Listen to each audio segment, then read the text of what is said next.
ॐ यो देव सवितास्माकं धियो धर्मादिगोचराः प्रेरयेत्तस्य यद्भर्गः तद्वरेण्यम् उपास्महे।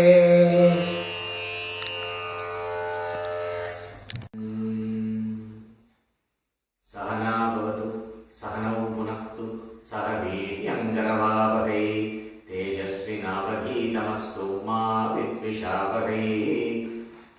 ॐ शान्ति शान्ति शान्तिः।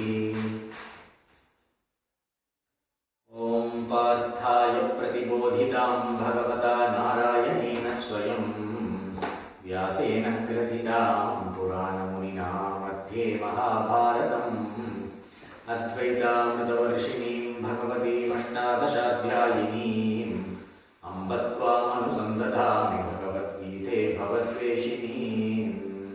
नमोऽस्तु ते व्यासविशालबुद्धे फुल्लारविन्दायतपत्रनेत्र येन त्वया भारततैलपूर्णः प्रज्वालितो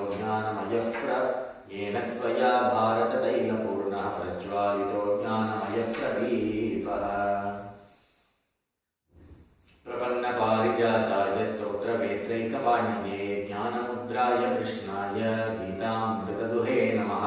सर्वोपनिषदो गावो दुग्धा गोपालनन्दनः पार्थो वत्सः सुधीर्भोक्ता दुग्धं गीतामृतं महत्।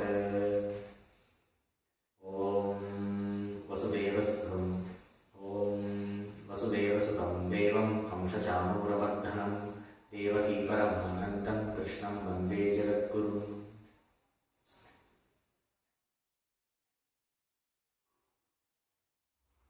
ॐ तत्सत्। Fourth chapter, we are in the fourth chapter of Bhagavad Gita. Jnana Karma Sannyasa Yoga, the chapter's title. So we are in the famous verse, the most famous verse. Almost all of us know this verse. Brahma Kadam Brahma Avi Brahma No Brahmana. Very important verse to live in an ashram because we chant this before food. Okay. So this verse, before we go into the exposition of this verse, we will have a relook on the nature of a person who is free from attachment and who is established in self-knowledge. How the person who is detached from all kinds of things and who is established in self-knowledge, for that person action does not produce result. The person is not bound by the laws of karma. The person is not bound by the karma and consequences of karma. All that person's karmas are burnt in the fire of knowledge. This is what we saw in different angles. We saw this. Now the verse which is talking about, we have three verses talking about this. Irashi yatachittatma yatta sarva parigraha shariram kevalam karma kurvannapnoti kilbisham. The person who is free of expectations, whose body, mind and senses have been mastered, who has given up all possessions, doing only action that sustains the body, does not incur any sin. Here sin includes good karma also. Sin here does not incur any sin means does not become bound by the result of karma. Sin includes virtue also. Does not incur virtue, nor does he incur sin. We saw this detail in the last class. Then the next verse. यदृच्छालाभसन्तुष्टो द्वन्द्वातीतो विमत्सरः समः सिद्धावसिद्धौ च कृत्वापि न निबध्यते. The person who is happy with whatever that comes by chance, here it means usually a sannyasi, but we can also extend the same logic to a karma yogi. When a karma yogi is not attached to the results of action, he is not affected by what comes. Whatever comes, he takes it as a prasada buddhi. That also the same concept applies here, but here it is meaning a jnani. Suppose if the knower of the self, the enlightened person, happens to live an active life, so that person will be busy in actions, a lot of actions. The actions will produce results and all that, everyday results. So, what about this person? He also has to meet up with so many things in everyday life. In spite of the demands of everyday life, the person is happy with whatever comes.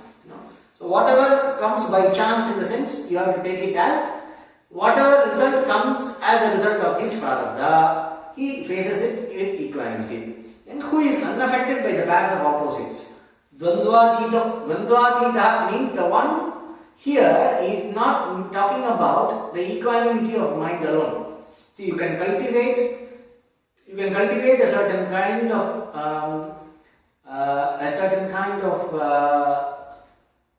unruffled, balanced attitude. So you can cultivate that. What is that? Whatever is going to come will come. We cannot control anything. What is the point in worrying about? Like this with auto-suggestion, you can develop equanimity as a state of mind. That's not what is being talked about here.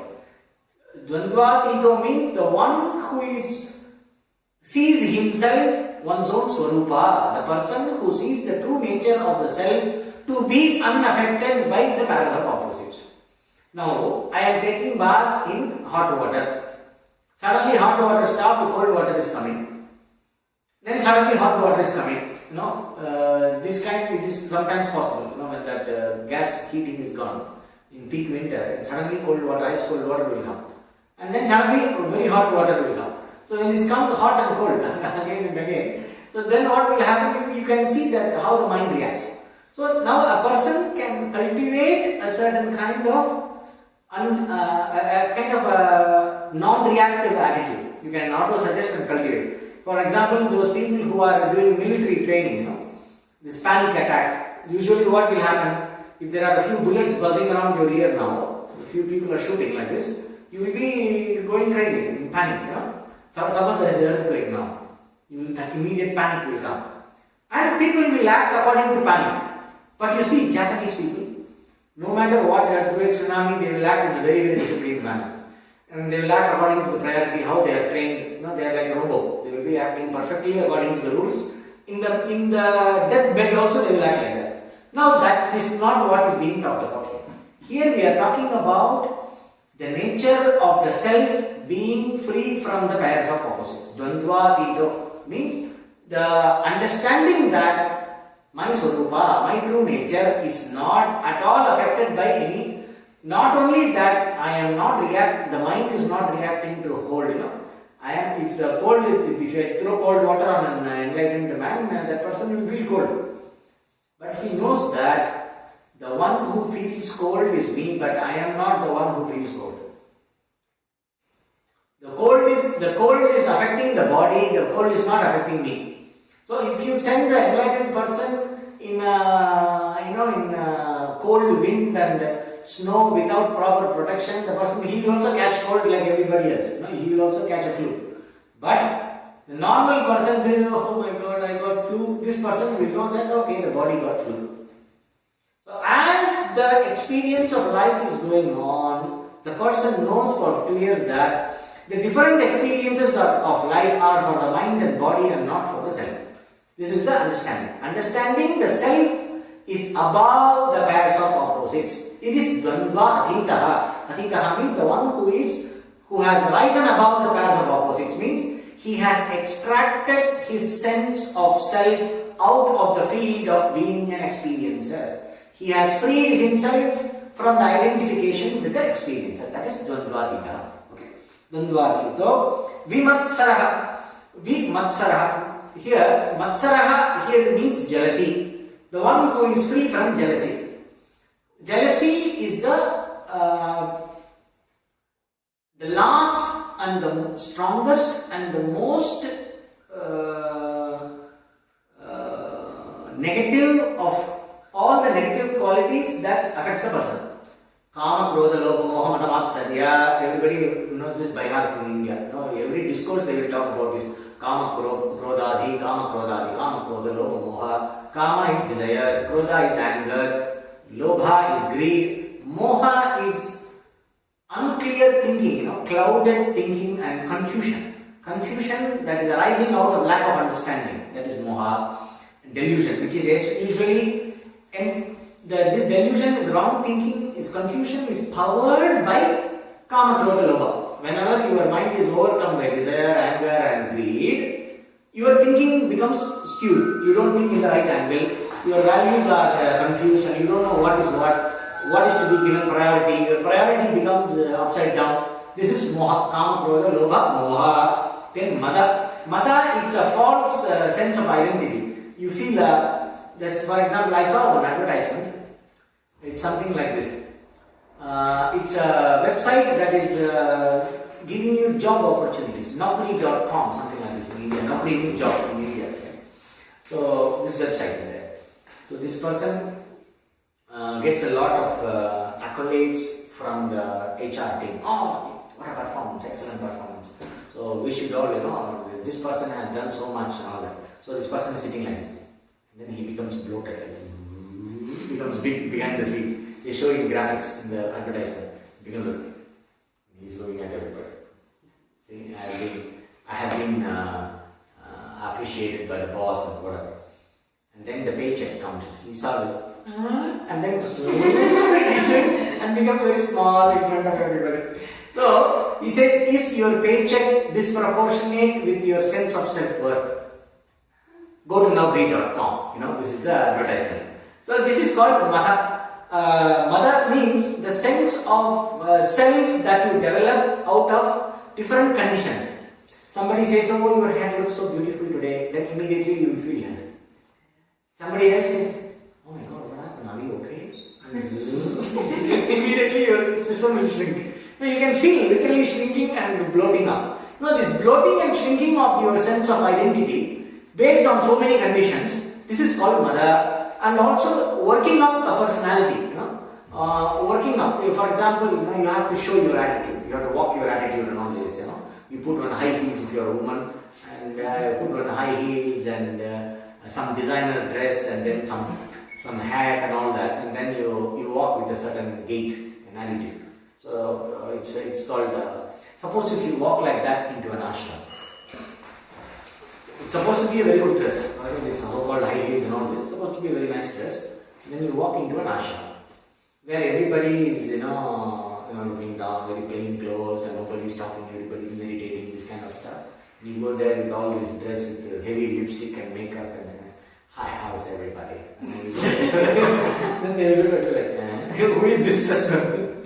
Then for some time you will be thinking you are great. And then it will take some 5-10 minutes, if you are smart enough, in 5 minutes you will find out you are the odd person out and you will feel very embarrassed. So now, people work out this sense of identity to feel good. This trying to work out your sense of self to feel good, or being lost in a negative emotion and negative self-image because some conditions are absent. So all these things is called Mada. Then Matsarya. Because my sense of self-worth is very bad, I consider that I will be happy only if I get certain things. And Matsarya comes, is the really completely covered up sattva. When your sattva becomes really, when your thinking becomes really corrupted, you cannot tolerate another person being happy. Somebody has, let us say, if you are a man, let us say you want to buy a Mercedes Benz. Somebody has a Mercedes Benz. Unfortunately, you are inside the Fiat Daewoo Tico. And then you see the Mercedes Benz going. Your friend bought a Mercedes Benz and he said, hey man, let's have a party. I got a Merc. And you immediately feel, oh, you must feel good. Oh man, wow, my friend got a Mercedes Benz. Then it seems people feel like this, they feel completely out that another person is having what I wanted to have. A car or some money or a partner or whatever, Another person has what I wanted to have. Immediately there is that restlessness about it. And you feel something, I don't know, they say it feels like shrinking or whatever, I don't know how it feels. It's called jealousy. Basically, it is feeling bad that somebody is having what you wanted to have. Instead of feeling good that there is somebody who is enjoying that. So this is called jealousy. This jealousy comes as a result of accumulation of all the other vices. Desire, anger, greed and everything. So a person who is free from jealousy means the person who is free from all the six. All the six qualities it end up with jealousy. Desire, anger, greed, delusion, false ego, and jealousy. All these six this person is free from. Why? Because he is not identifying with the limited individuality. When you are not identified with the limited individuality, all the problems that come out of a sense of limitation, see why a desire comes only when I feel inadequate, I feel the desire for something. And this is not enough. Makes you get it. So when your desire gets blocked, here, come. Here. When your desire gets blocked, come on, It's okay. when your desire gets blocked, what you want to attain, it gets blocked. Then the desire converts into anger. And you don't know what to do with that. There is a lot of urge to get an object. And when you are trying to get what you want, then suddenly there is something puts a block and you are frustrated. Then what happens to all the energy that you put in? The energy becomes anger. Somehow that, it becomes a force without direction. Then whichever object is able to take that force, you throw the anger on that person. That person or that thing, sometimes you have a paperweight starts flying suddenly. All this happens, it's called anger. Why? Because it is desire that got frustrated and it became a blind force. Then desire, anger, then greed. No matter how much you have is not enough. Because you have not addressed that fundamental inadequacy and that lack that we have inside. So whatever the person gets is not enough. Want more. Billionaire wants to become billionaire. Billionaire wants to become the top 10 billionaire. Top 10 billionaire wants to become the top billionaire. The top billionaire wants to sustain his status of the top billionaire. And he's always kept, anybody else is coming close to this, I am $10 billion asset. Somebody is coming to $9.5 billion, his panic button goes up. Because in another $5.5 billion, he's going to become number one like me. Then I am not number one anymore. And then you have Mada. So this greed is there. Mada is like, you want to feel good based on thing. I heard from one of our students, there is an application in Apple, iPhone app, it's called I Am Rich. That app does nothing actually. That application, to have in your phone, that application, you need to pay some €100 or something. And that application does nothing. You just click on it, it will show on the screen, I am rich, that's all. The idea is that I have that application in my iPhone. Only the rich people will have it, because who will spend €150 or €200 simply for having an icon on your phone which says I am rich? Really it is there itself. You are all thinking it's a joke. It seems really that application is there. So this is called Mada. When your ego sense really gets completely, you are lost in it. Things like this can happen. So then Matsarya is jealousy, which is impossible to enjoy along with somebody's achievement. When somebody else is achieving, I become tense. So all these are nothing but fundamentally based on the sense of limitation about oneself. The sense of limitation about oneself comes when you are identified with the body and the mind. When you define yourself based on the body and the mind, based on the causes and conditions, based on the different thought patterns, based on the different ideas and ideologies. If you define yourself, you who are Satya, being Satya, if you define yourself in terms of Mithya being limited, you end up being limited. Because you feel limited, somehow you want to become a better limited. With better limited is still limited, so you never see the point of satisfaction.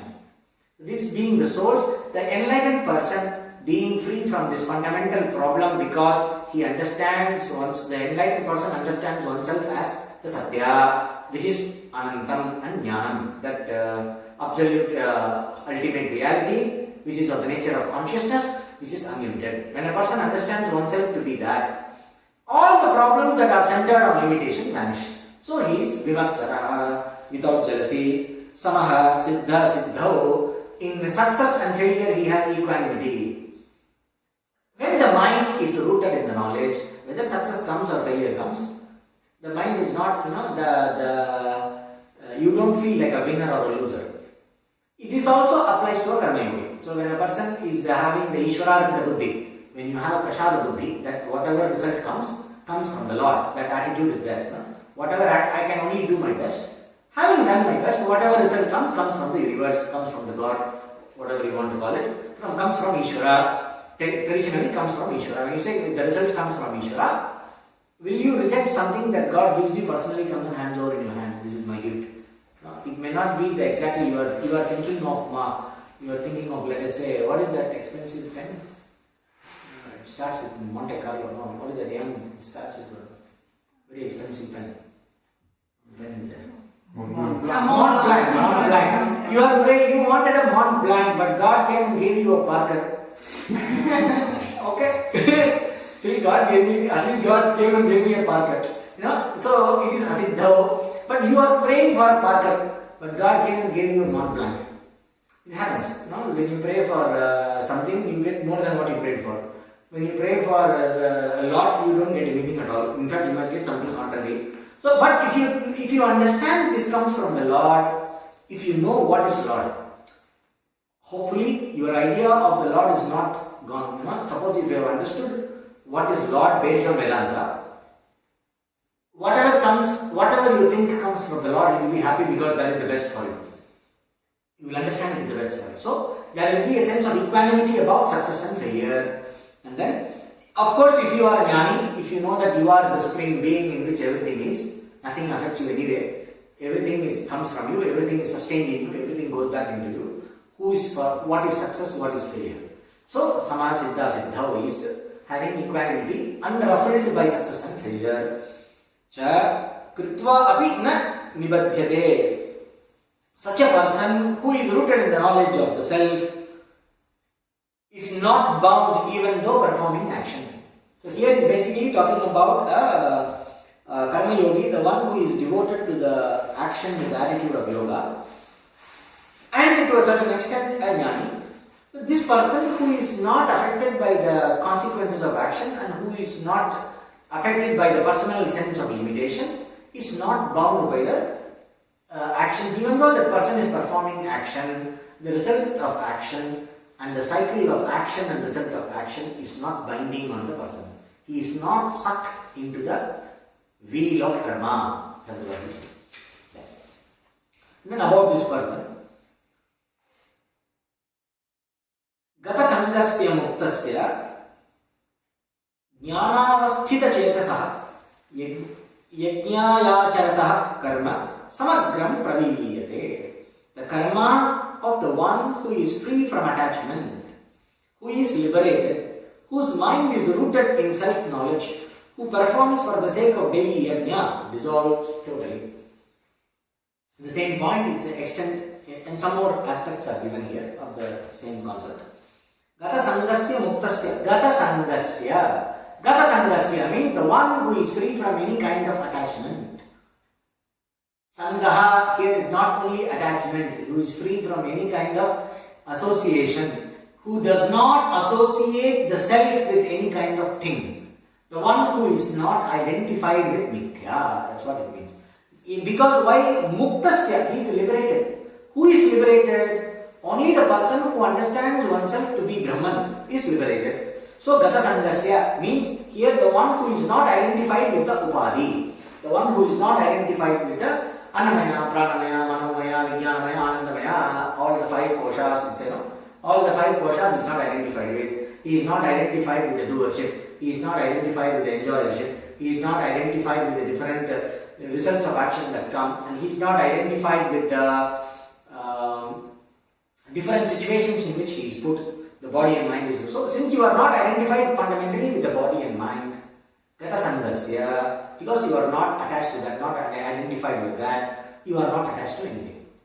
If you really investigate how your sense of attachment to anything comes, anything, at random you pick up any attachment. If you like one special muffin, that is there in a specific French bakery or something, it's a simple attachment. If you see that, how that attachment comes, and if you have a small bowl of candies, when you go in a plane, they will offer you one plate full of candies, little chocolates, little toffees.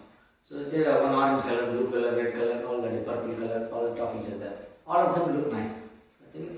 You want to take everything, but you cannot take everything. doesn't look nice, so at least you want to take 2, 3. And we'll see which color to take. Mind thinks, but you cannot take too much time either. But there is some kind of a preference operating there. No. Similarly, if you analyze this, any kind of attachment, these very small everyday things, to very big things. I am attached to my mother, I am attached to my father, I am attached to my son, daughter, I am attached to my partner, all these attachments, all put together. Or if you are spiritual, I am attached to my guru, or I cannot be for a second without meditating on the Lord. Devotion, bhakti, skori. Any kind of attachment, any kind of object-oriented attachment, which is based on the mind, if you take, that attachment comes from identification with the structure. Thinking, the body and mind, or your sense of identity is behind that attachment. That is why Gata Sangasya, the one who is not attached to anything, he is free from all kinds of attachments, means he is fundamentally free from identification. Can you sit in meditation and take one attachment? Okay, today I will work with my toffee attachment. Meditate for 2 hours, vipassana. Toffee attachment is gone. Then you take some other attachment comes. So after one layer of attachment is gone, next layer of attachment comes. And in each layer there are innumerable objects. So how long that person must have meditated to become free from all attachment? Is it possible? It's not possible. Because the number of objects the mind can conceive of is innumerable. So free from attachment is not working with each attachment. Working with the source of attachment, which is avidya. Avidya, ignorance. Raga dvesha is attachment. How raga dvesha comes from asmita. Asmita is nothing but the sense of individuality. How the asmita comes from avidya. Avidya is not knowing what I am, taking what I am not to be me, taking what is temporary to be permanent. All this is avidya. So because of avidya only there is attachment. So I have to handle avidya, and I don't need to handle every other attachment. You know? So the person who is free from all attachments means he is free from the source of all attachments, which is avidya. Only when you are free from ignorance through self-knowledge, only then in one shot you can be free from every other attachment. So Gata Sangasya, Muktasya, the person who is liberated while being alive, the Jivan Mukta, the one who knows I am Brahman, that person. Who is that person? Jnanavasthita Chetasaha, whose mind is stable, established in knowledge. Jnana Avasthita Chetasaha. The person has gone beyond the mind. You will read in some book. There is nothing called going beyond the mind. That is why he is saying very clearly, in Vedanta you don't have such romantic declarations. You don't go beyond the mind. It's all in the mind only. Jivan Mukta means, very clearly you will see in Vivekachudamani also. Very clear definition. Who is the person who is liberated while alive? The one who has prajna buddhi in the intellect, whose buddhi is firmly rooted in the understanding that I am the whole. This is jnana avasthita chetasaha, whose mind is completely committed to this knowledge that I am the totality. I am Brahman. Jnana avasthita chetasaha. This is the person. Okay? This is the person who is the free person, who is free from any kind of attachment. Then, yajnaya charataha karma, who performs action for the sake of yajna, means something needs to be done, so I am doing for our normal, because the yajna concept is not there. We have only common yajna, atiti yajna, taking care of guests, taking care of doing some study, this kind of. So what we will do is, yajna we can translate for our purpose. Here yajna actually means Vedic karma, all the religious duties and all that. So when the person does all the yajnas, he does the yajnas for the sake of yajna because it needs to be done. That means the person, he plays the role selflessly. Then without any personal motive, he allows the role to exhaust it. He allows the role to express itself. He plays out the role. And that person who does actions only for the sake of the true purpose of the actions, that person's karma, that person's result of actions, samagram pavliyate, together completely they become ineffective, they are destroyed, they are absorbed back into the source. Means they do not produce a future destiny, because the actions are not done egoistically. The actions are not done with the sense of doership. When the action is not done with the sense of doership, when there is complete detachment to the result of action because the intellect is firmly grounded in understanding that I am the totality, I am the infinite in which everything is. When the knowledge is very firm in the intellect, very clear, I very clearly see what is my true nature, it is impossible to be attached to anything. So the action cannot produce. Everything he does, everything is destroyed. There is no money in his account. Neither there is credit nor there is debit in this person's account. No karmic credit, no karmic debit in the account. What happens to the actions done? They are all done for the welfare of the world. If something has to be, something has to come out of that action, it is for the welfare of the world. There is nothing in it for this person who is rooted in knowledge. How is it possible?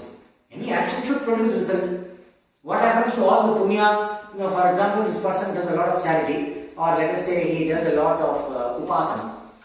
He started, let us say, karma paldamini hotra, no? Agne swaha, agne edam namama, prajapade swaha, prajapade edam namama. Then you give offerings for the different gods, different deities. This is for this deity, this is for Agni, this is for Prajapati, this is for Indra, this is for Varuna. So all these different divinities you invoke and make offerings for them. This is for Varuna, this is not mine anymore. This is called Yajna, for example. They do this. They invoke the deity in the fire and offer.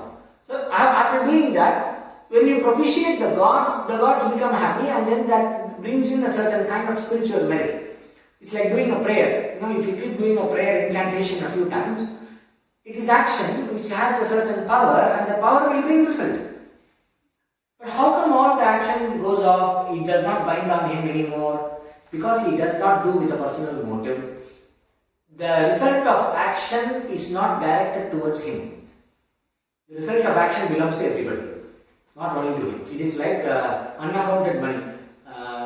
Swamiji used to tell one nice example. In Rishikesh, you have a lot of sannyasis. For practical transactions, they open a bank account, which you are not supposed to do. But anyway, they have a bank, it is a part of today's dharma. They open a bank account, and suddenly the sannyasi dies, becomes old, dies. Some money is there in the account. What happens to the account? Nobody to claim sannyasi means there is nobody. You are all alone. The account goes, money goes to the bank. What happens to the money that goes to the bank? It goes to the state. What happens to the money that goes to the state? It goes to the people. They give loans, whatever. So it is part of the collective asset. Whatever does not belong to the one person is part of the collective asset. It goes into God's insurance company. So whoever wants to claim because when somebody wants grace, let us say, I pray, and I want somebody needs, it's like a welfare state. No? I don't. All the unclaimed money goes to the welfare state. It goes for making some shelters for the poor people. It goes for feeding the hungry. Like that, it goes for welfare state. So, like that, the actions done by a person who is completely selfless, who is rooted in self-knowledge, the results of the action go for everybody's welfare, and that is not directed on him alone. And there is no karma that is binding him anymore. How is this possible? How the karma does not produce an individual-centered result? It does not produce a result centered on the individual who did the action. For everybody's eyes, Arjuna was killing thousands of people in the battle. What about bad karma? He killed thousands of people? No bad karma, because he knows that he is not the doer. How is it possible? We will see. Brahmarpanam brahmahavihi brahmagno brahmanabhutam brahmaivatena gantavyam brahmakarma samadhina. For those who are devoted to the one-pointed concentration on, or those who are devoted to the perception of Brahman in every action. Brahma karma samadhina means those who are devoted or focused or one-pointed and completely established in the vision of Brahman through every action. In every action, in every active situation, in every kind of situation, a person who is devoted to the vision of oneself as Brahman, that is Brahma Karma Samadhi. Okay, then Brahma Karma Samadhi is a person who is devoted to the vision of Brahman in every action.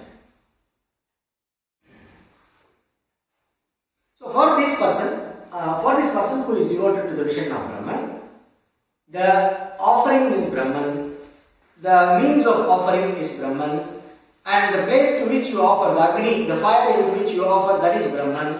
And after offering, what happens to the offering? Where does it go and reach? Where it reaches is also Brahman. So here, the explanation is given, it is an analogy. He is presenting this Jnana Nishta, Jnana Vichara, this Jnana Yoga, this in contemplation, the process of being established in the knowledge. The process of inquiry and resulting, the inquiry that results in knowledge is presented as a ritual. It's a metaphor. Right? It is presented like a ritual. If you consider jnana as a ritual, for those who are rooted in the self-knowledge, for them, see, I am talking to a ritualistic person. So when I talk to a person who understands only rituals, I explain knowledge in terms of ritual.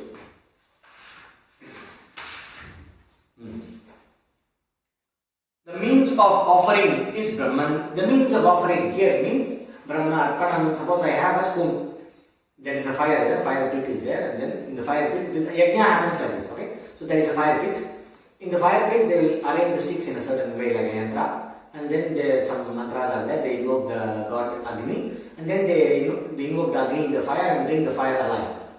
And they invoke the prana of Lord Agni, the intelligence in the fire, and then they will make the offerings to different gods. They will invoke different gods in the fire, and then they will make the offerings. Now, I have to offer ghee, let us say. I have ghee in a pot and then I have a spoon.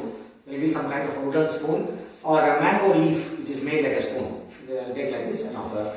So, the spoon is the instrument of offering. Okay, Brahma Arpanam means that this Arpanam, that instrument with which I offer, that is Brahman. The offering, the ghee which I am pouring in the fire, that is Brahma Avi. What I am pouring is Brahman. Brahma, no, the fire that is there is Brahman. Brahmana Hutam, the act of offering this there is Brahman. Brahmai Vatena Gantavyam. Whatever is offered, where does it go? In a normal ritual, if I offer some ghee, okay, Ganesha is there, I know Ganesha Om Gam Ganapataye Swaha Mahaganapataye Ram Namama. Then the offering goes to Lord Ganesha. And Lord Ganesha is very happy and then he grants you all the boons, whatever you ask for. So this is the yajna. So now the offering is Brahman, everything is Brahman. There is nothing other than Brahman. Brahman alone is. Then where the offering goes, the result is what comes out of the yajna is also Brahman. So Brahme Vadena Gantavyam Brahma Karma Samadhina. For these people who are devoted to the vision of Brahman in everything, the action is Brahman, the means of action is Brahman. What do you offer? Whatever is that which you are offering, that is Brahman. And what comes out of that, where it reaches finally, that is also Brahman. That means Brahman. So if you consider the Brahmajnana, if you would like to present the self-realization, the process of self-realization as knowledge of oneself as Brahman, as a yajna. So if you want to give the same yajna visual, if you want to use this yajna analogy for Brahmajnana, so you are presenting, you can present like, okay, if Brahmajnana is to be presented as a yajna, then the offering is Brahman, the tool of offering is Brahman, whatever is offered is Brahman, the act of offering is Brahman, where it is offered, that fire is also Brahman. So from Brahman, Brahman is offering Brahman into Brahman through Brahman. So what becomes out of that is Brahman. That's all it means. Which means what? There is nothing else, there is only Brahman, there is no action. So it is not a yajna, it is extolled as a yajna. It is a yajna by itself because it produces the result of moksha. Okay, it is a yajna by itself. It is also very valuable like a yajna, because when I talk to a ritualistic person, something is not yajna, that person will not listen to you. This is the yajna of the Brahmavid. The knowers of Brahman, this is the yajna. For them, there is no other yajna. The only yajna they do, the only sacrifice they do is they sacrifice themselves into this fire of Brahman. For them, the sacrifice is there is only Brahman, there is nothing other than Brahman. Ekameva, Vidiyam, one without a second. So this is being said here. Then the objection, there is another point which is usually a mistake, not understanding this properly. So some people think it is not, this verse actually means I have to superimpose the idea. So when I am doing a yajna, suppose I am doing this yajna for Ganesha, I have to superimpose the idea that this spoon is Brahman. So I should think that this spoon is Brahman. Meditate on the spoon as Brahman. Meditate on the ghee as Brahman. Meditate on the fire as Brahman. Meditate on the act of offering as Brahman. Meditate on oneself as Brahman. If I do like that, it produces some special result. This is what they think. No, that cannot be. It is called superimposing an idea. It is called upasana. Upasana means, for example, I have a picture of Lord Vishnu or Lord Rama or Lord Shiva. I have this Lord Vishnu. Shiva is gone. Okay, Gayatri Devi is there. Lord Shiva picture is there. Sorry, Lord Goddess Gayatri picture is here. Now I see this picture. Somebody comes who has no clue about anything Indian. Oh, it's nice. It's a weird lady there with a lot of hands. Who's that? No, they will come and ask you. Then we should say, no, it is the personification, Gayatri Devi, mother of all the Vedas and all that. But why is she having so many hands? And then you will give all explanation. That's the symbolism and all that.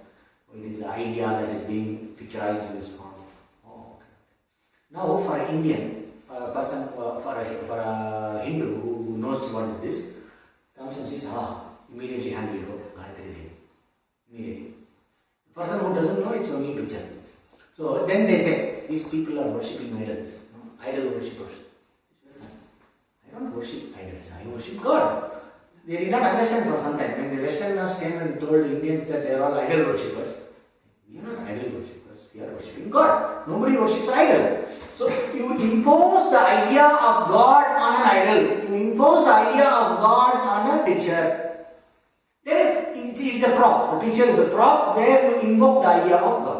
So that is called upasana. You can meditate on all that is around you. You can meditate on the sun, the sky with the sun and moon and the stars as the face of the Lord. You can meditate on this whole universe as the body of the Lord. You can meditate on the idea of sun on your right eye and the idea of moon on your left eye. Like this, there are a lot of upasanas. If you go to we have one little book in our library there. It's called the different vidyas, the 32 vidyas from Upanishads. The different vidyas, they are all upasana. You have Panchagni Vidya, you have Virata Purusha Vidya. Like that, you have a lot of vidyas are there. So vidya means it's a upasana. You meditating on the cosmic form, meditating on the form of Lord Vishnu with 4 arms, all like that. So you impose the idea of one aspect of God on something. It's called upasana. That is what is suggested here. They are asking you to do a upasana while you are doing a ritual. Shankaracharya says that cannot be the meaning here. Because what is the result? How do you destroy all the karma?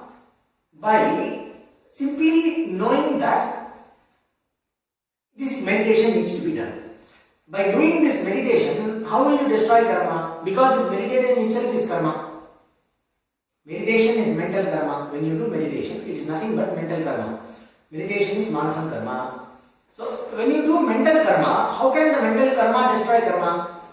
And we know from the Upanishads, from the Veda, that liberation is not by karana karmana, na prajayadane, na tyage, naige, amritatvamana saho, not by work, not by action, not by progeny. You are having children and they doing different rituals for you. Not by money, you cannot buy liberation, but only by renunciation alone liberation is attained. It's not possible by action. It is not a result of action. When it is not a result of action, how can a mental action of superimposing an idea of Brahman on things can lead you to give the result of everything as Brahman, and how will you reach the immortality? How will you reach the status of liberation? You will not attain liberation by this. It is not possible. And also, the topic of this chapter is jnana. The topic of this chapter is knowledge. Since this is being here, he is not describing a kind of contemplation during a ritual, but instead he is presenting the process of knowledge itself. He is presenting knowledge itself as a ritual, just to appreciate the beauty of knowledge, just to bring out the significance of the knowledge and the beauty and its importance is because the context is talking about rituals and sacrifice and action, and in order to bring out the contrast between knowledge and action, the Lord presents this verse which talks about every aspect of action being Brahman alone. So when there is no separate sense of doership, suppose that there is no separateness between the instrument of action, the action and the result of action. If there are no three things, where is action? Where there are no two things, can there be action? It's not possible. So, since everything is Brahman, it is not an action, it is only a vision. So, the vision of everything is Brahman, I am that Brahman, Sarvam, He that Brahma, all this is Brahman, I am that Brahman, I am Atma, Brahma. This vision is presented here in the form of a ritual, just through the structure of the ritual. The vision of Brahman is being brought into attention here. And so this vision of oneself as Brahman, this vision gives you liberation. So this is that. Brahmarpam, Brahmavihi, Brahmatmo, Brahmanapam, Brahmevadena Gantavya, Brahma Karma Samadhina. And now,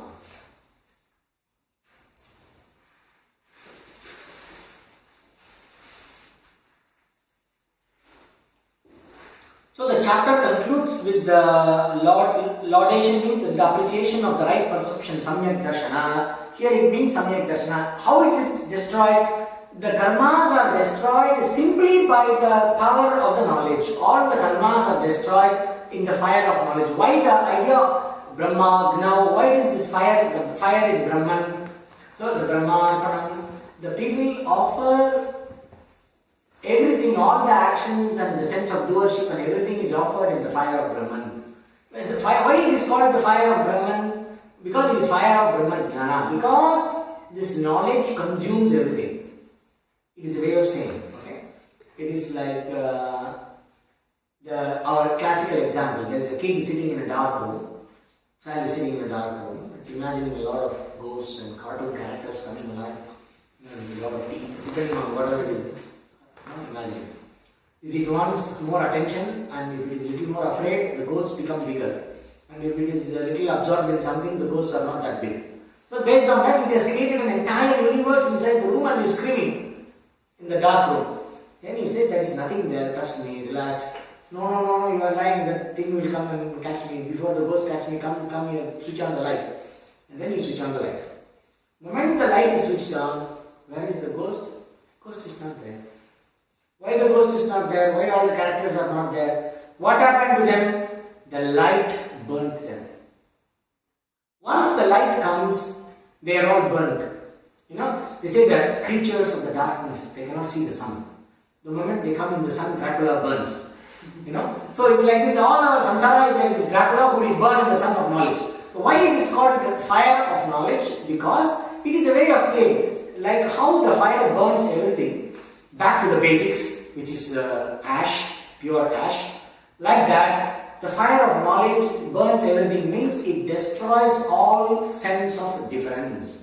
There will be no more sense of difference when you understand what is the Paramarthika Satya, what is the highest reality. When you understand the nature of the highest reality, there are no demarcations in experience. Experiencer, experienced, the object that is experienced and the process of experiencing, all these three are the one consciousness alone, which is me. In this understanding, the differences and the demarcations in experience are gone, are absorbed into this knowledge, are resolved into this knowledge. So all the ignorance and its products are burned by knowledge. Because they are destroyed by the ignorance and the products are destroyed in one go by knowledge, it is considered as the fire of knowledge. Okay. Now, having highlighted the right perception, adhuna samyak darshanasya yajnatvam sampadya stutyartham anye api yajnaha upakshityante daivameva ityadina. Now, having the right perception, as having presented the right perception of the knowledge as a yajna, for the purpose of appreciating the value of knowledge as yajna. That is for the purpose of showing you the high value of knowledge when compared to action. How this knowledge, which is this yajna of knowledge, okay, the sacrifice or the yajna of knowledge, how it is superior to every other form of yajna. Yajna in the form of knowledge is superior to every other form of yajna. To show this, the contrast, you have to.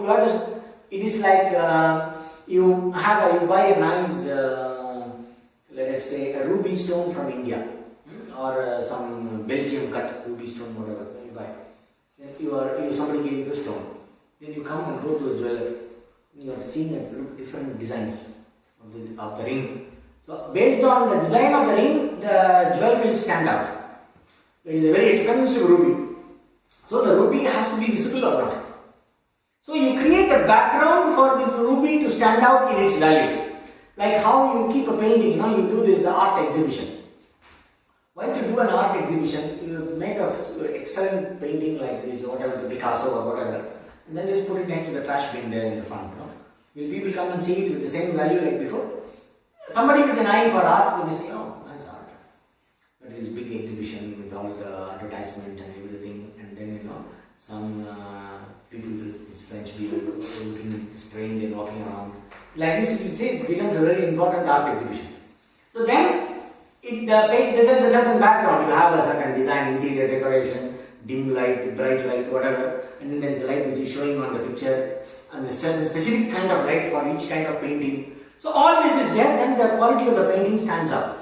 Right? Similarly, the beauty of this Brahma Jnana as a yajna stands out when I understand what it is in contrast with every other different kinds of yajna, and also its relationship.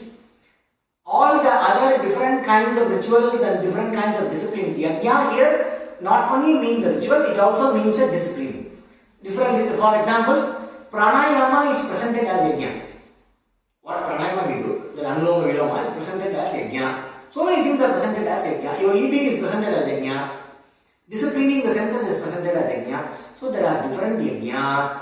They are presented now in order to bring out the value of this jnana yajna. So he is coming with the next one. Daivameva pare yajnam yoginaha paryupasate brahmagnava pare yajnam yajnenaivopajuhvadi.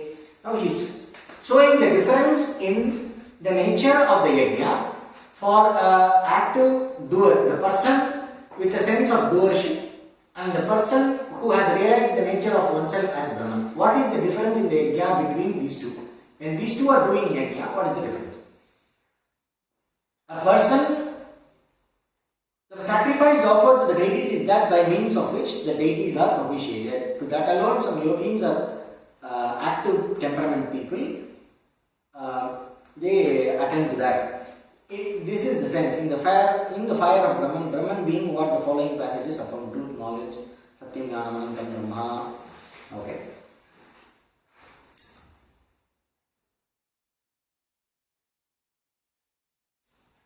The people, those who are knowers of the truth of Brahman, offer sacrifice to the Brahman only, not to the Devatas. Sacrifice here means self. Metaphysically, self is the supreme Brahman, but this is conjoined to adjuncts like the intellect.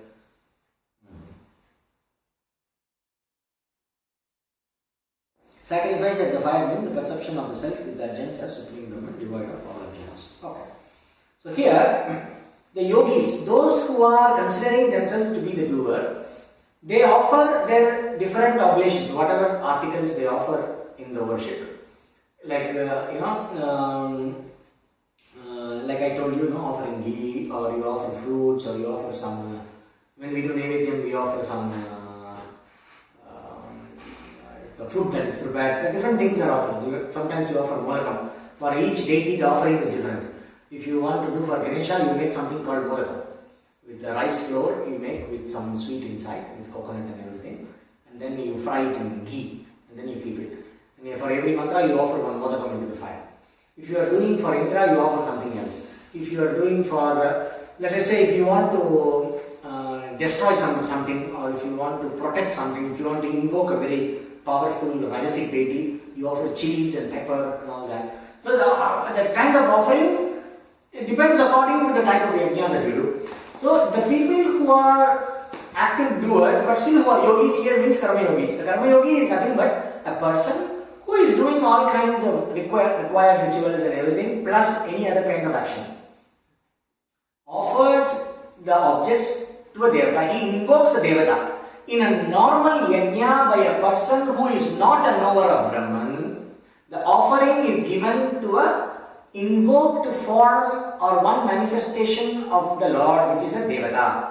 So the offering is given to the devas in Deva Yajna.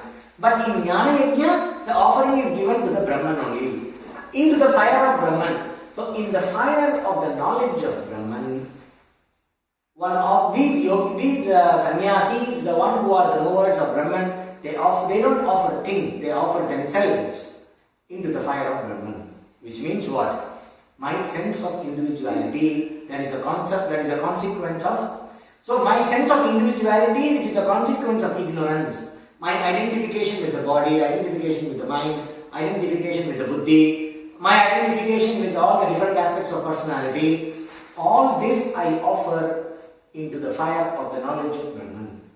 That means what? Unless I am ready to question everything, I cannot see myself as Brahman. So in order to see my true nature as Brahman, or in other words, when I see my true nature as Brahman, in that knowledge, every other wrong perception about myself has been consumed.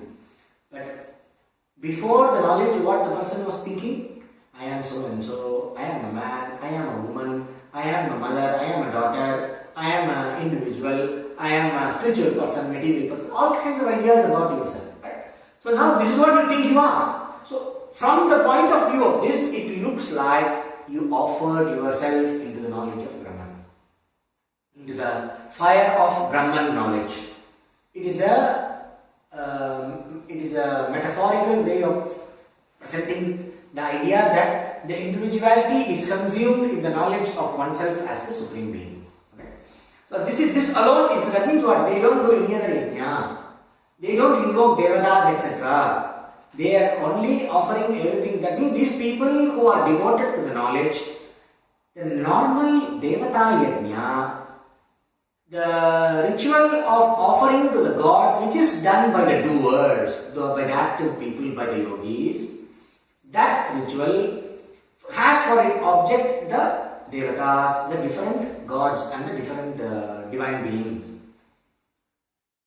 To them the offering is made.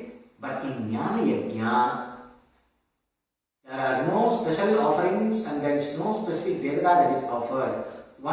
I am the altar in which I am offering. It means what? I offer myself completely into the truth of myself, which is given in the teaching. So in the process of Jnana Yajna, in the sacrifice of knowledge, through the process of study, reflection and continuous contemplation, I offer myself into the fire of the knowledge of Brahman.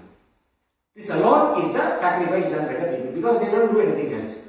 And for those people reach what? They reach Brahman only. That means the person attains liberation by the means of sacrifice.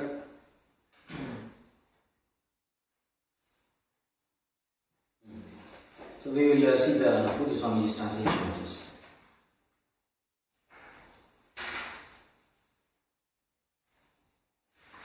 Karma yogins perform only those rituals that invoke the deities, while the sannyasis, the renunciates, offer themselves by themselves into the fire of knowledge of Brahman. So this is much more clear. So this is in line with the meaning of that's what we discuss now. And then the next one. Shrotradi indriyanyanye sanyamadnishu jutvati shabdadin vishaya anya indriyagnishu jutvati. Some people offer their organs of hearing and other senses into the fire of self-mastery, while some others offer sound and other sense objects into the fire of senses. Here it means Shama and Dama. Here, He's talking about two other kinds of disciplines which might be useful for Brahmajnana. Okay. Now, Shrotradi Indriyan Yani Samyamadvishi Jurpati. Shrotradi means the different sense faculties beginning with the sense of hearing. The sense of hearing, the sense of touch, sight, taste and smell. I offer it into the fire of, here it is called as the Samyamagnishu. Samyamagni means, Samyama here means draw oneself from indulgence. The fire of non-indulgence, the fire of austerity. Which means what? They nowadays we have what is going on here is in this season they post. In the day post means what? In the discipline or the sankalpa, I will not indulge in meat and milk products. In that sankalpa, in that fire of self-control, they offer their sense of taste. Which means what? They withdraw the indulgences of the sense faculties for the purpose of self-mastery. That's all it means. That means the normal sense control is presented as a yajna. So what is the sense control? If I want to, so yajna here is a model, okay? Yajna is the metaphor that I am using. With the metaphor of yajna, I am trying to fit different processes into this metaphor. So if I want to explain everything as a yajna, for example, food eating is yajna.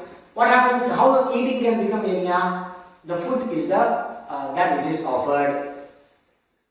The fire in the belly, the hunger is the fire. Into the fire that is hunger, I offer the food, which is the offering. So this act of offering the fire, offering the food into the fire of hunger is the yajna of eating. Where the moment I say yajna, there is objectivity. Right? So here, yajna is a model. In the yajna model, I present different disciplines. So here the discipline presented is, some people offer the different faculties into the fire of self-control, which means they keep the faculties under the control. They don't allow the sense faculties to indulge the way they want. This is called offering the sense faculties into the fire of self-mastery. Then there is another one. While some others offer the sound and other sense objects into the fire of senses. What is the big yajna here, you may ask?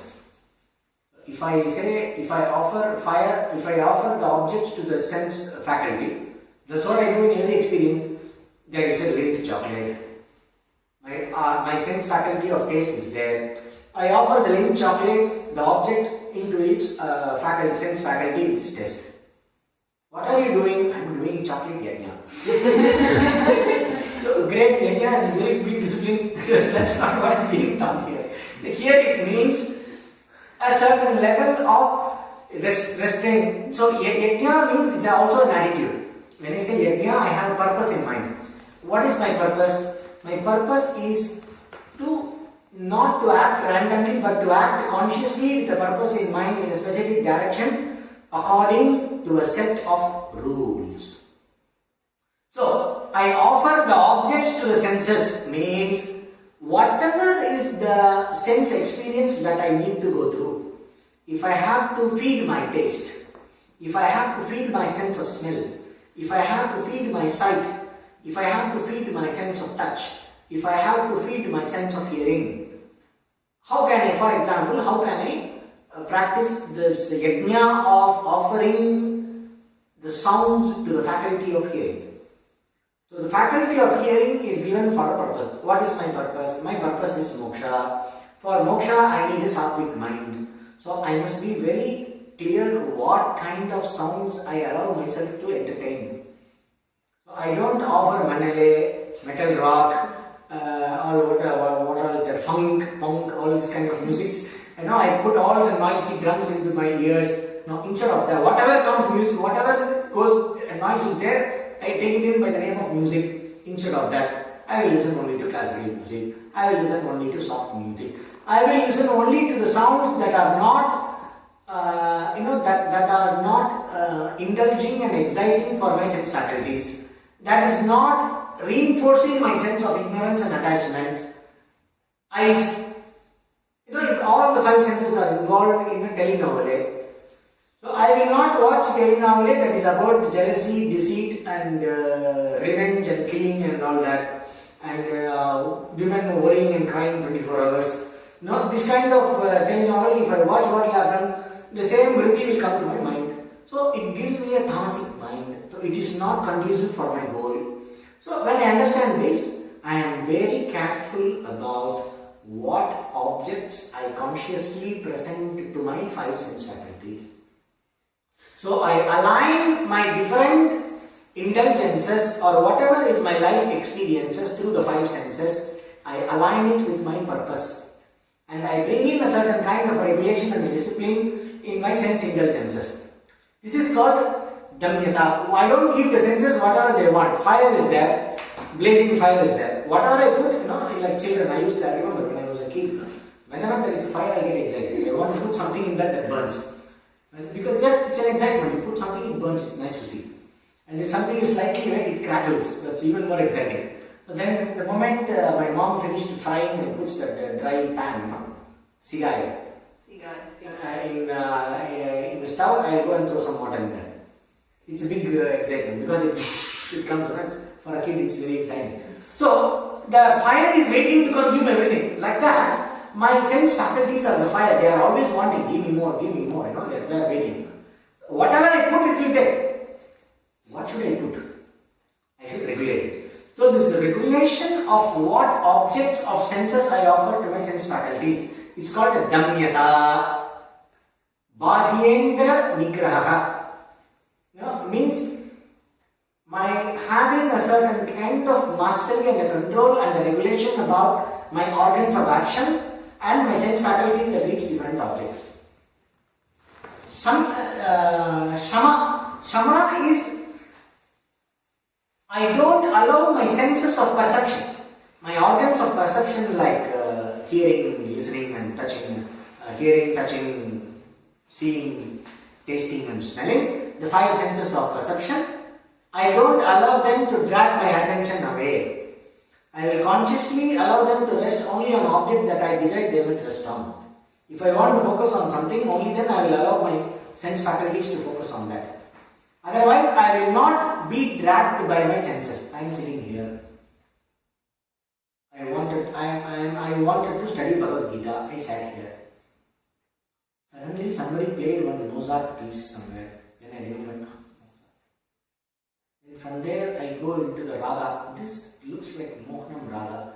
From Mohanam Raga, I go to the one composition of Tyagaraja, which is in Mohanam Raga. Then immediately I get up and go to the YouTube. And then I put that Mohan back and I am very busy enjoying the Carnatic music, which got where I started from Mozart.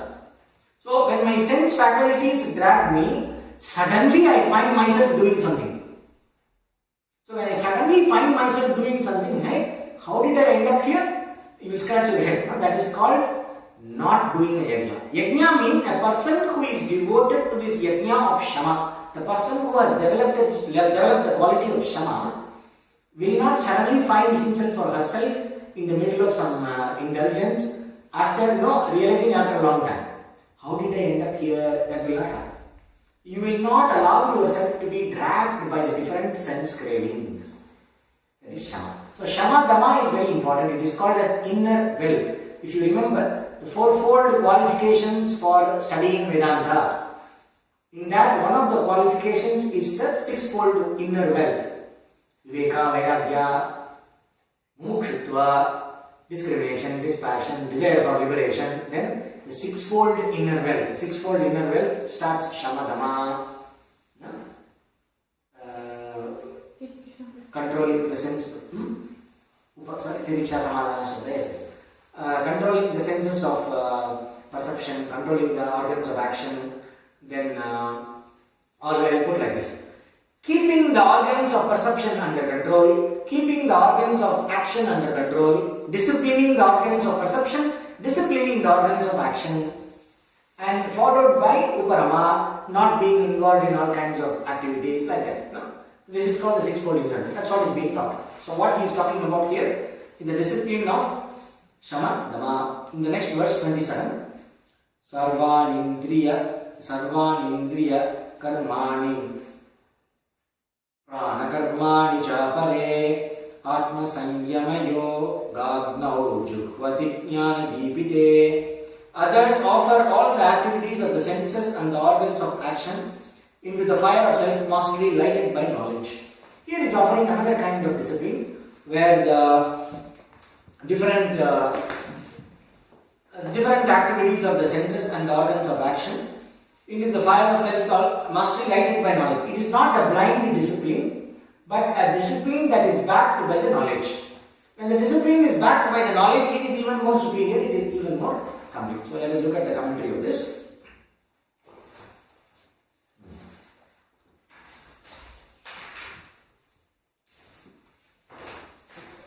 सर्वाणि इति सर्वाणि इंद्रिय कर्माणि इंद्रियाणां कर्माणि इंद्रिय कर्माणि.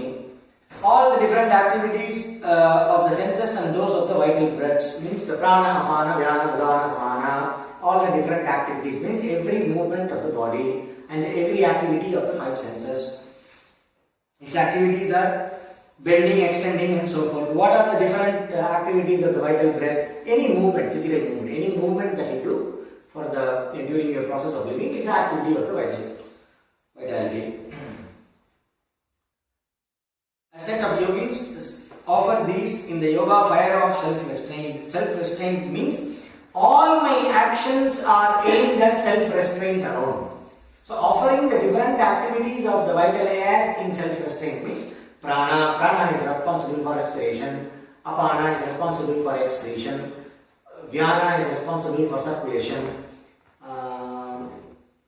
udana is responsible for keeping you alive. That is a certain udana vayu is responsible for, they say it is responsible for exhalation, but ayurveda.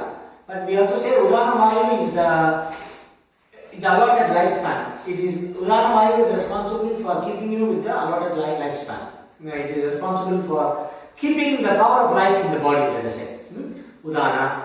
And samana is responsible for digestion. So like this you have the five vital breaths, and then you have there is a prana that is responsible for yawning called Devadatta. There is a prana that is responsible for closing and opening of the eyelids, twinkling of the eyes. There is a prana that is responsible for belching. Like that there are different pranas, Naga, Krikari, Devadatta, Dhananjaya. There is a prana that is responsible for disintegration of the body of Earth. That is called Dhananjaya. So like that different activities of the vital layers are there. So all these different sense activities and activities of the vital breaths in the fire of self-restraint. Here it means that they will, any activity that can be choice, on which you can exercise a choice. So here it means all the actions of the senses and all the actions of the prana over which you have a choice. One important function over which we have a choice, which no other species has, is the breathing. So we have a choice over breath. We have a choice to, this only we can do.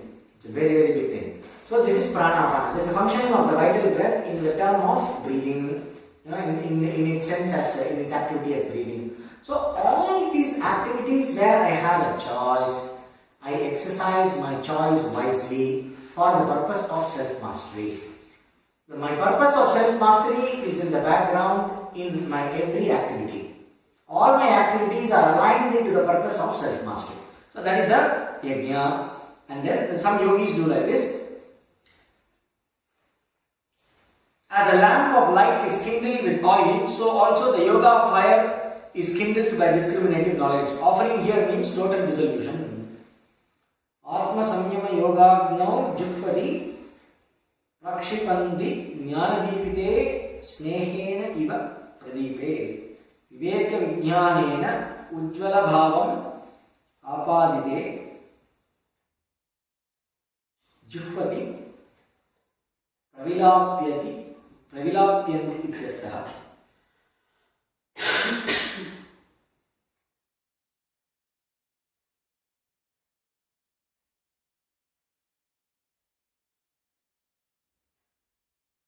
Here, since the knowledge is given, this fire of self-restraint kindled by knowledge here means discrimination. Here is the viveka. So the fire of self-restraint. How is my commitment?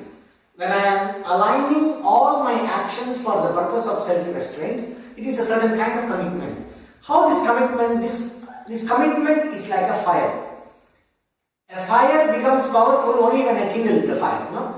I remove all the ash, and then when they maintain that furnace in the villages during winter, they remove that ash from the top, and then they do all that and fan it, then it comes again. There's a way of kindling the fire. So if you keep the fire alive, it is able to do its job better. So similarly, this self-restraint becomes more powerful and it is able to consume everything that is whatever is offered into it. In the sense, all the indisciplines, all the indulgences, all the inadequacies and the inconsistencies in us become consumed in the fire of self-mastery if that self-mastery is kindled by discrimination. If I back up my self-mastery with knowledge. So if I am connecting the self-knowledge with the right, if I am connecting the self-mastery with the right knowledge, this right knowledge acts like a force that kindles the fire of self-mastery. Because of the discrimination, because of the viveka, I am able to sustain my commitment to the self-mastery, and my power of self-mastery becomes more, and because of that, all the inconsistencies and the indulgences and the habit patterns get consumed. So that's what he's saying. So the importance of knowledge as something that can support self-mastery is being presented here. Other ascetics, Dravya yajnas, tapo yajna, yoga yajnas tata pare, swadhyaya jnana yajnascha, yataya samshita vrata. Other ascetics means those the other renunciates subject themselves to severe disciplines. They sacrifice their material possessions, their penances, the spiritual exercises, prescribed lessons, and knowledge. This is not the right translation. I will see that. Dravya yajna, tapo yajna. There are those who share their wealth. There are those who do the yajna of sharing their wealth, charity. There are those who follow the different tapo yajna. Tapo yajna means different austerities. For example, I decide to do a pushcharana. I take a mantra, Namah Shivaya, has 5 letters. I will do 500,000 repetitions of Namah Shivaya. Every day I will do 5,000 repetitions in the same time. So 5,000 repetitions means for 100 days. Then after that I will offer 50,000 in the fire. And after that I will offer 50,000 as argyam. Then I will offer 5,000 in the fire. Then I will offer 500 as sprinkling of the water, like that is there. It's called praschana. So then finally I will offer food for 5 people. 5 ritualistically pure, 5 brahmanas they usually say. Here it means 5 upasakas, 5 people who are committed to spiritual life. I will offer food for 5 people. So this completes one praschana. It is a tapas. Tapas means something that is a power of austerity. Your take post is a tapas. So there are people who do penance. We see in English penance, no? It's a kind of penance. So there are others who do different kinds of penances in the form of prayers, etc. There are those who practice this Hatha Yoga, etc. Yoga yajna stavra. Yoga yajna here means Ashtanga Yoga, Pranayama, Pratyahara, Dharma, Dhyana, Samadhi, all this. They practice tapasya, they do the yajna of yoga. And then there are others who have the Swadhyaya yajna, Swadhyaya yajna,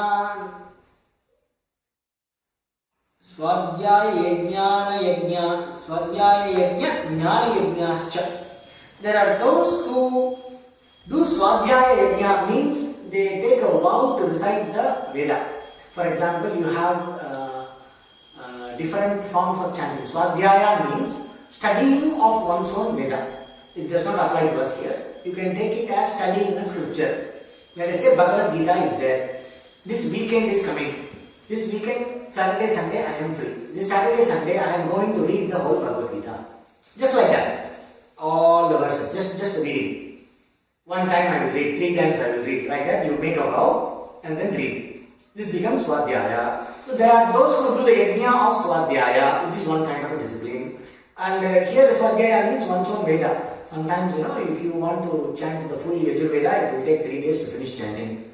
Like that is there. So many shakas are there, and there are certain rules and all that. In the middle of that, you have to do all your 3 times Vedic rituals for all the gods and deities and everything. So all this put together, it is called Swadhyaya. So, doing repetition of the Vedic mantras of one's own Veda, called Swadhyaya. Those who do that. And then there are others who study the script, who study the Prasthanatraya, which is Jnana Yajnascha. Jnana Yajnascha means, and also there are some who do the Jnana Yajna. They do the Yajna discipline of study. There are those whose discipline is only to study. You study the Brahma Sutras, you listen to the discourse, you listen and then reflect and then you study all this. So what you are doing now is Jnana Yajna, for example. Okay? Jnana Yajnascha Yataya Shamchita Prataha. There are these ascetics who are Yatayaha, here means sannyasis. Those who are completely devoted to their spiritual pursuit, those people, those who are devoted to spiritual effort, Yatayaha means those who are devoted to right effort for attaining different spiritual goals. Here it means a monk who is devoted to attaining moksha, a renunciate, or a full-time, somebody who is committed full-time to moksha is also Yati. Okay, so they are devoted to like this different kinds of vows which involve these kind of disciplines. So what are the disciplines? Charity, austerity, then practice of yoga. Here is practice of Hatha Yoga, Raja Yoga, Pranayama, all that. And then the recitation of mantras, etc. And then study of the different scriptures like Bhagavad Gita. Like this, there are different disciplines which people follow in an attitude of devotion. After taking a specific vow, after making a resolve, in an attitude of devotion, they follow these disciplines. Okay? Upon it, then comes the description of pranayama. Apane jupati pranam pranopanam tathapare pranapana gati ruddhva pranayama parayanaha. This we will see in the next week. Any questions is there?